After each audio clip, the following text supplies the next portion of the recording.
Presenta Sensus. Descubrí la nueva línea de jabones líquidos Sensus y sentí la diferencia.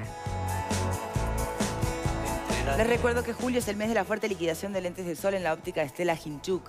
Esos lentes que te encantaban, bueno, están ahora con un 70% de descuento. No pierdas la oportunidad de pasar por cualquiera de sus 7 locales, 5 en Montevideo y 2 en Punta del Este, abiertos todo el año. Retomamos el debate, estamos analizando el año de implementación de la ley que regula la comercialización de marihuana.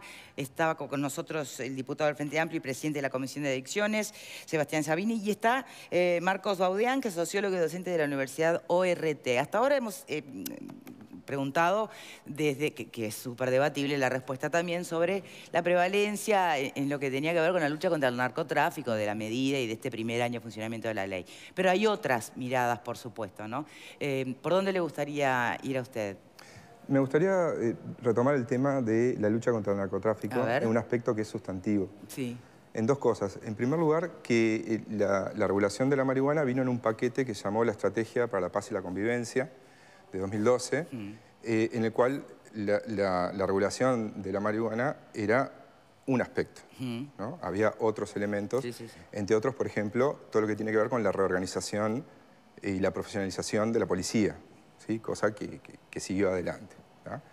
Entonces, la influencia de la regulación de la marihuana en el combate al narcotráfico es solamente una herramienta entre otras que se aplican, ¿sí?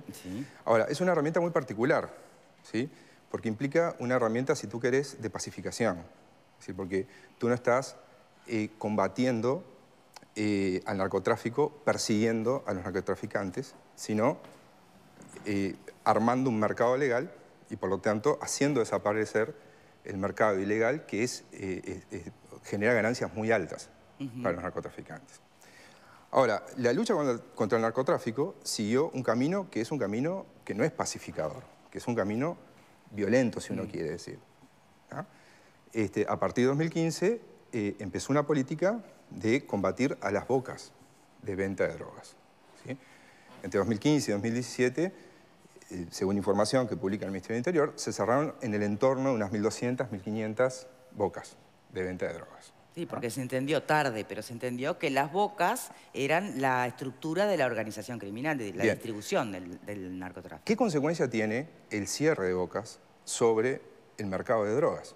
Tiene una consecuencia profundamente distorsionadora, profundamente destructiva. La literatura científica sobre este tema, ¿qué dice?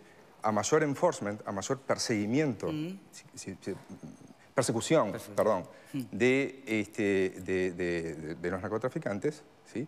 Más violencia puedes generar. ¿Por qué puedes generar más violencia cerrando bocas? Porque tú das oportunidades de negocio a otros vendedores, ¿sí? En vez de tú competir vendiendo, si tuvieras una panadería, tú competís con tu vecino panadero, tratando de hacer un mejor pan, ¿no? Vendiendo un mejor... Ahora, en el mercado ilegal todo funciona de manera diferente, no podés hacer las cosas de esa forma, ¿sí? Entonces, cuando se cierran bocas, se generan, entre otras cosas, oportunidades de negocios para competidores. Y eso estimula la violencia que estamos viendo hoy en día entre bandas. ¿Pero qué habría que haber hecho? Esa acción es una acción profundamente desestructuradora del mercado, ¿sí? No es una acción, desde mi punto de vista, aconsejable cuando al mismo tiempo se está regulando y buscando un camino más pacificador, y deberíamos imputar, desde un punto de vista causal, ¿sí? Más influencia a este tipo de políticas en la violencia generada que a la regulación del cannabis, ¿sí? No sé si me pude explicar adecuadamente. Sí, lo que no sé es qué alternativa hay al no cerrar bocas, digamos, ¿no? Pero a ver, escuchemos opiniones. Es muy interesante el enfoque de nuestro invitado en el sentido de buscar una explicación racional y, de alguna manera, si se quiere, científica, al incremento de la violencia en el mundo del narcotráfico. Ahora, esto contrasta radicalmente, absolutamente y en forma radical, con el propósito perseguido, que era el de alguna manera, neutralizar lo peor del mundo del narcotráfico.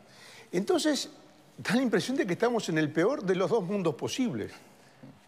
Es decir, rebanarle una porción de mercado al narcotráfico, es decir, el Estado compitiendo con una organización ilegal, lo cual es una cosa realmente muy curiosa, porque si hay algo ilegal, el Estado no puede entrar a competir, y si hay algo ilegal tiene que neutralizarlo, no puede competir, es un absurdo. Si uno lo piensa racionalmente, es absurdo plantear como un logro que el Estado compita con una organización ilegal. Si es ilegal la tiene que destruir, acabar, no puede competir. Y acá se plantea como una competencia, le sacamos tanto a los competidores ilegales.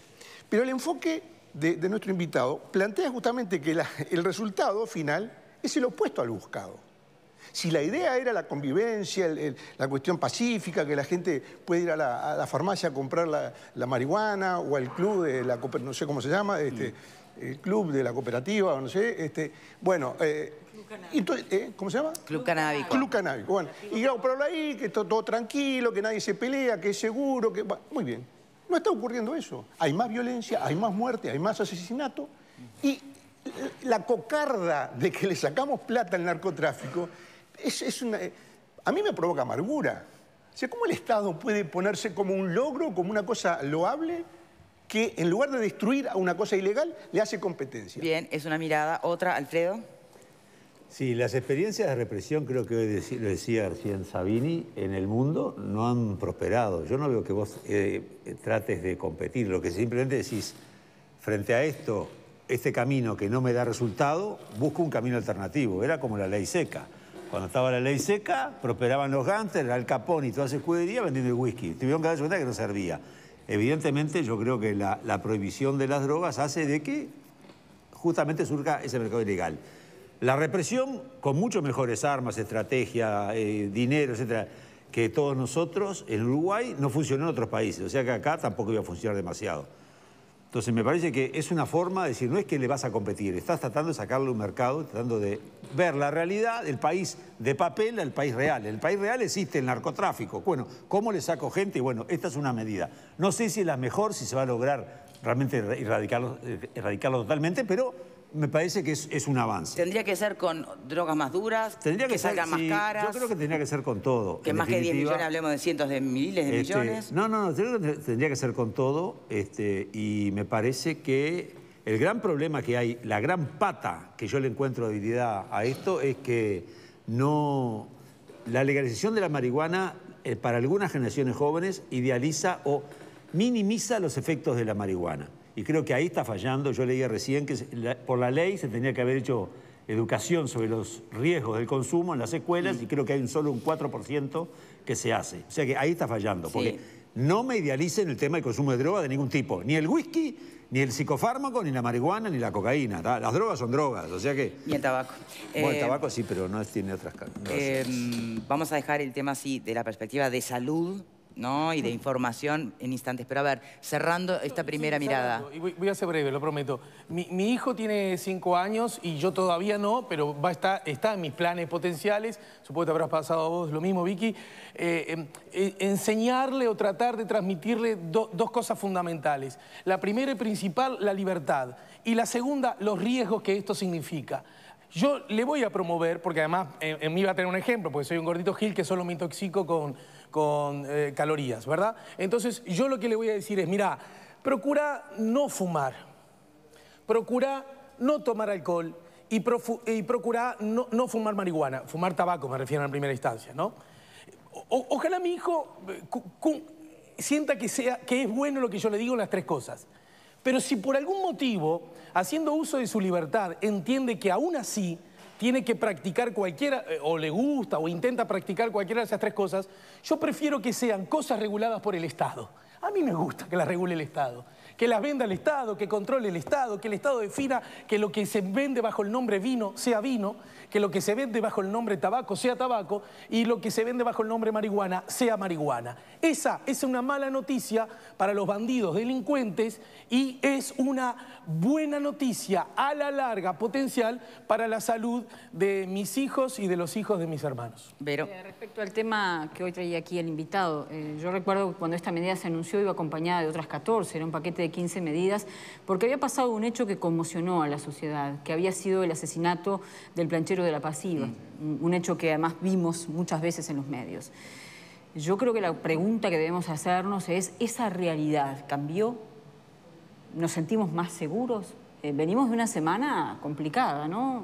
Son varios los comerciantes que han sido en estos últimos tiempos asesinados, trabajando muchos de ellos. Y entonces creo que la medida por sí sola no pudo atribuirse sentirnos más seguros, combatir el narcotráfico.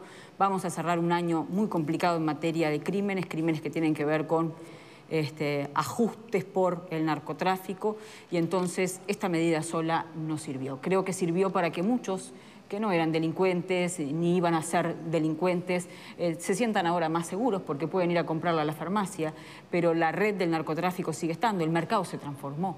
Porque les quitamos una porción, vendemos otra cosa de mejor calidad, ellos venden otra. Y entonces no me siento en una sociedad más segura, pese a que nunca fui tremendista respecto a esto. Bien, hacemos una pausa y ya volvemos.